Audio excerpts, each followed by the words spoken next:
thank all the organizers of this year's Edinburgh University Literature Conference. Thank you for letting me do this, and I'll be speaking right here from Manila. Alright, so today I'm going to talk about my literary analysis of Tolstoy's Anna Karenina, which I call Moral Dichotomy and Self-Discovery. On this essay, I focus on three important topics. First, the dichotomous representation of two important roles in the novel, which is Anna and Levine, the interpretation of morality using the dilemmas of these two characters, and third, the nature of social norms. Now, at the beginning of my essay, I made a bold claim saying that parallelism is the dominant theme in the novel. Now, the reason I said that is because I noticed that the life of Anna is somehow juxtaposed to the life of Levine. So, throughout the novel, we saw how a Christian woman, Anna, became an adulterous woman, a character which is despised by the society. And on the other hand, we have Levin, a skeptic, an unbeliever, who, through the process of self-discovery, became a man of faith. Now, it's like they both traveled from one end of the moral spectrum to the opposite end. And that's why I find these two characters interesting. But first, let's begin by looking at Anna's dilemmas, or what are the issues that Anna encountered throughout the novel. Now, when I was writing the essay, I wondered how am I going to defend what she did, her adulterous act. I mean, if I'm going to be her lawyer, how am I going to defend that what she did is because of these factors? First is her isolation from the social circle where she supposedly belongs. Now, I quoted the novel, and in this particular dialogue, she lamented about how the society will never know what's happening inside her marriage with Alexei Karenin. And we also understand from the line that one of the things that Anna was struggling about is because of the lack of affection that she is having from Alexei Karenin, who is her husband. Alexei is a reputable man whose priority is to display a dignified image towards the public he is serving.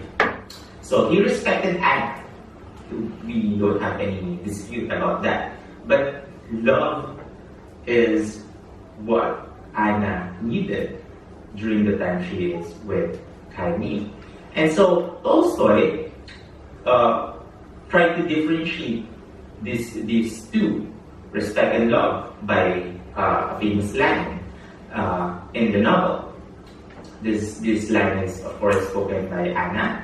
Respect is an invention of people who want to cover up the empty place where love should be. So Tolstoy basically is saying that love has a distinct value, and anything less than love is simply not love. Respect is not love.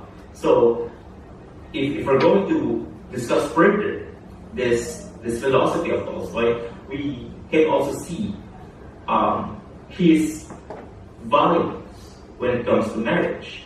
According to him, and like what is manifested in this line, marriage should only be founded by love in order for it to be successful.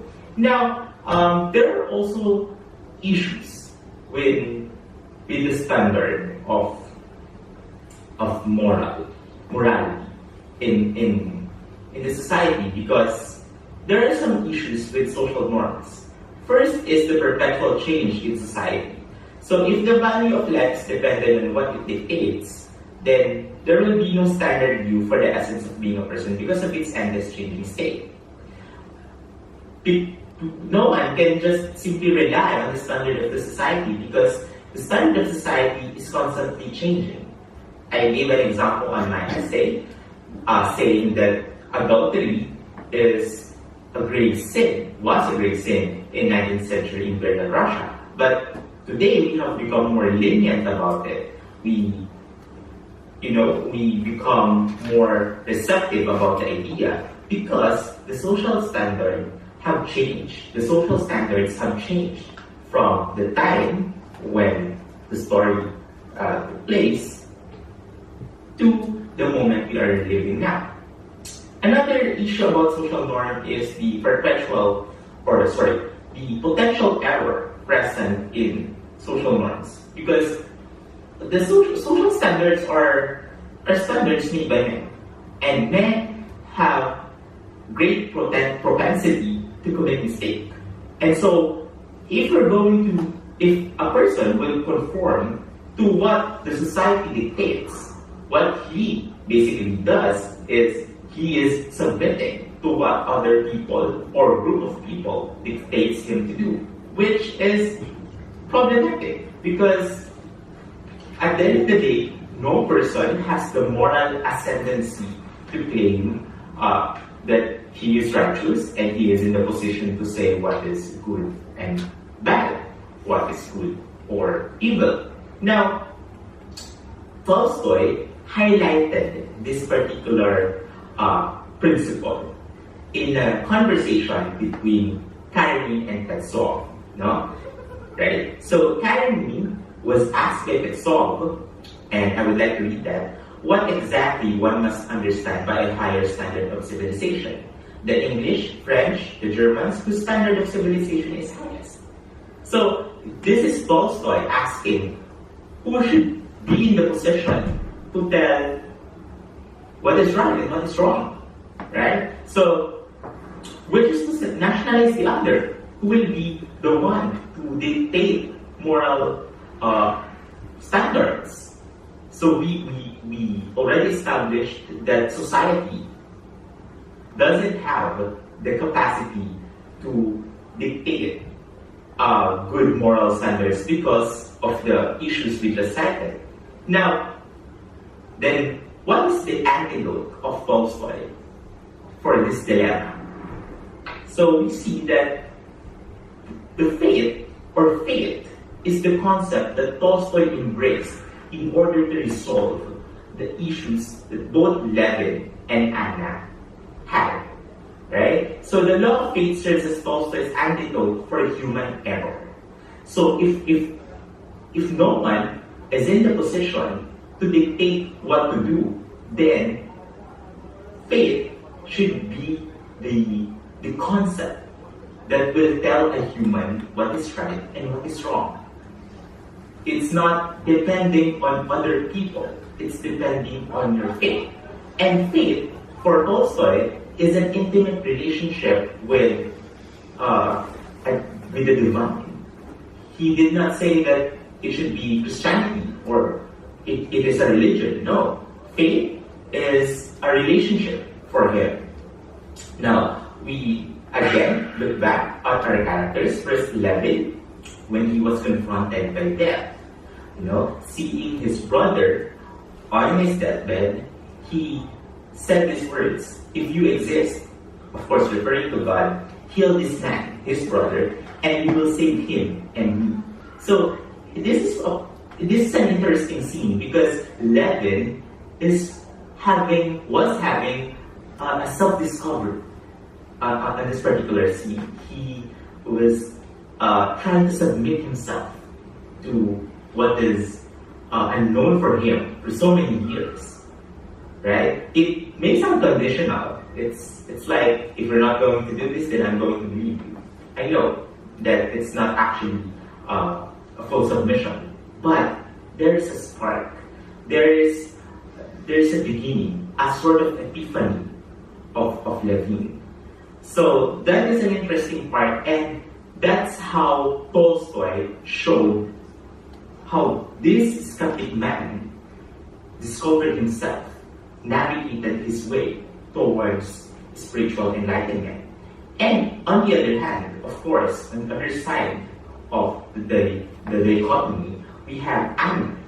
So Anna gradually abandoned her faith and committed suicide, which is, by the way, also a sin. Now, before she took her own life, what she said was also powerful. She asked for forgiveness. There is still faith. Her act of asking forgiveness is also an acknowledgement that there is someone in control, that someone beyond life is in control of what is happening. And the reason why she was asking forgiveness is, of course, she knew that what she did is a violation of a certain law, not law of man, not law of society, but the law of God. And that is how Tolstoy showed us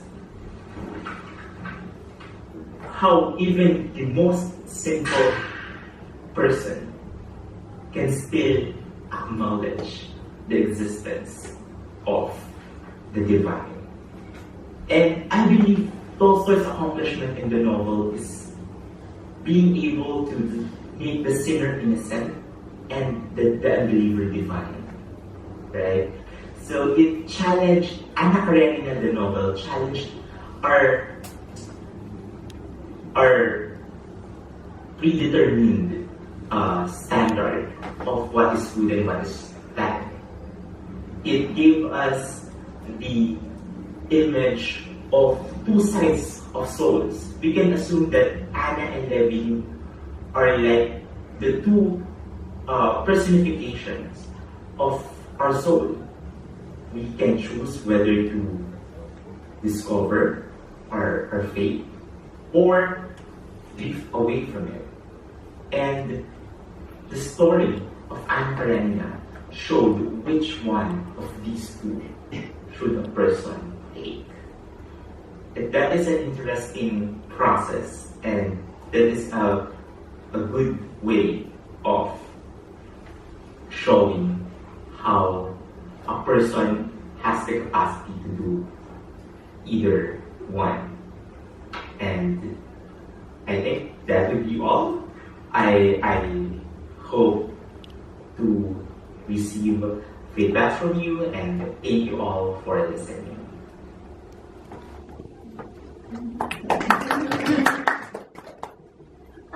Okay, so does anyone have any questions to ask? What did you all find most interesting?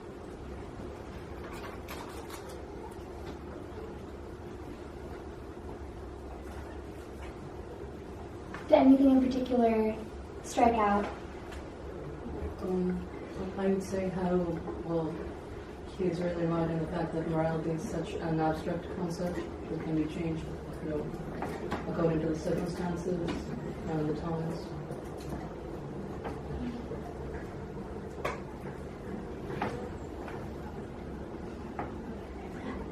I'll explain this. So we sent him some questions in advance just to see what kind of questions he would. Yeah. So some of the, and he sent back his answers here. So I'll read these out. So the first one: Do you not think it is a dichotomy that Anna commits suicide, something you say is the biggest sin, but also asks for forgiveness for the sin? Does it represent a conflicted soul? His answer was, Anna's plea for forgiveness is Tolstoy's way of showing that her heroine is a believer of God. Her decision to commit suicide is not a representation of dysfunctional faith, but a picture of a condemnatory society. It is no longer a question of whether Anna's soul is a conflicted one, because this has already been highlighted the moment she's engaged with an extramarital affair. The important narrative to look at is the role of society in creating the cloud inside Anna's being, which resulted to her tragic end. And the second one, does the society of man corrupt any of the protagonists? And the answer was, society is a key player in formulating the value and fate of both Levin and Anna, but the latter has suffered more from social judgment. She's corrupted by the ungenuine values of the social sphere she lived in. I say ungenuine because no matter how conservative the society claims it to be, it still has a tendency to contradict its own standards because it's founded by human norms. he's explained, these norms are both inconsistent and frail because they are nothing but a collective hunch. Hence, human or social norms can never constitute moral ascendancies. So moving on to the next speaker.